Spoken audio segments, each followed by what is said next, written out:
خشیت الہی جو ہے وہ یہ عظیم لوگوں کے اخلاق کا بنیادی وصف رہا ہے کہ اللہ کا خوف ہر کام کو کرتے ہوئے اور ہر مصیبت میں، ہر مشکل میں، ہر طرح کی کیفیت میں اللہ تعالیٰ کا خوف اور اس کی ذات کا ڈر ان کے مزاج میں، ان کی شخصیت میں، ان کے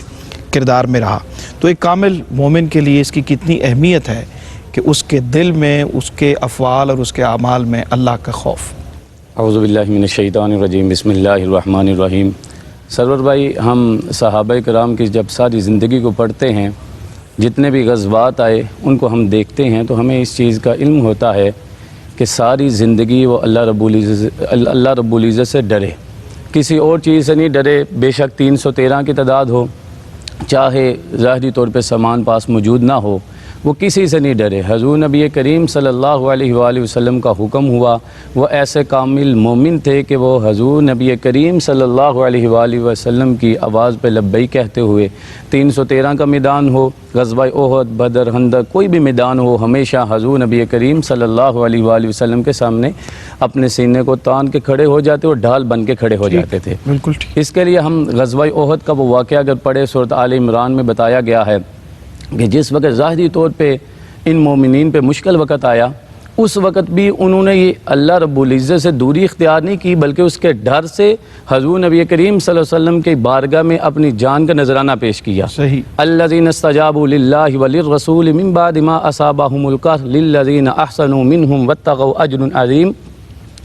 یہ آیات ایسی ہیں جس کے اندر اللہ رب العزت نے ہمیں یہ بتایا ہے، دیکھو یہ مشکلات میں آئے لیکن میرے سے نہیں ڈرے۔ 70 سے زائد صحابہ نے حضور نبی کریم صلی اللہ علیہ وآلہ وسلم کے نام پہ اپنی جان کو قربان کیا، اور حضرت زید ایک ایسے صحابی تھے کہ جنہوں نے ایسے قربانی دی، آپ کے سامنے ڈال بن کے کھڑے ہو گئے، تیر لگتے گئے، ایک لگا، دو لگا، تیر بے شمار تیر لگے،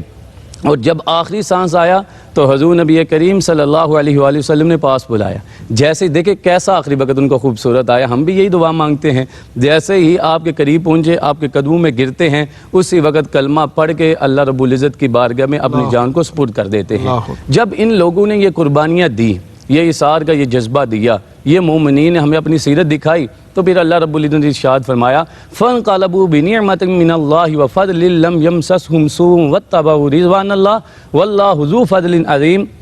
فرمایا یہ وہ لوگ ہیں جن پہ میں اپنا فضل فرماتا ہوں۔ تو آج کی اس محفل میں، مجلس میں ہم اس پلیٹ فارم سے اگر کچھ سمجھنا چاہیں تو وہ یہ ہے کہ ہم بھی چاہتے ہیں اگر اللہ رب العزت کے فضل کو تلاش کرے تو اس کا فضل صرف اس بات میں ہے کہ ہم اطاعت رسول میں آ جائیں۔ اور جو بھی حضور نبی کریم صلی اللہ علیہ وآلہ وسلم کی اطاعت میں آ جاتا ہے، جیسے جناب سیدنا ابو بکر صدیق رضی اللہ تعالی عنہ نے پہلا خطبہ کعبہ کے سامنے دیا، مشکلات تھی، وحدہ لا شریک کا اعلان کیا، مشکلات، قبیلہ، گروہ، برادری کسی کو نہیں دیکھا، محلہ، علاقہ کسی کو بھی نہیں دیکھا، کہا جب وہ ایک ہے تو میں اعلان کروں گا۔ پھر آپ اس واقعے کو پڑھے، اتنی مشکل آئی کہ بے ہوشی کی حالت میں وہ چلے گئی، اتنی تکلیف دی گئی، لیکن جب ہوش میں آئی تو ایک ہی بات پوچھی، مجھے بتائے میرے کریم نبی کا حال کیسا ہے۔ تو یہ وہ لوگ ہیں کہ جن لوگوں نے ہمیں یہ بتایا ہے کہ ایک مومن کا کام صرف ہے اللہ رب العزت سے ڈرنا، باقی نہ کسی سے اس کا ڈرنا بنتا ہے، اور جو رب کے ساتھ وہ لگا لیتا ہے پھر دنیا بھی اسی کی ہو جاتی ہے، آخرت بھی رب اسے ہی عطا فرماتا ہے۔ کیا بات ہے، سبحان اللہ، سبحان اللہ۔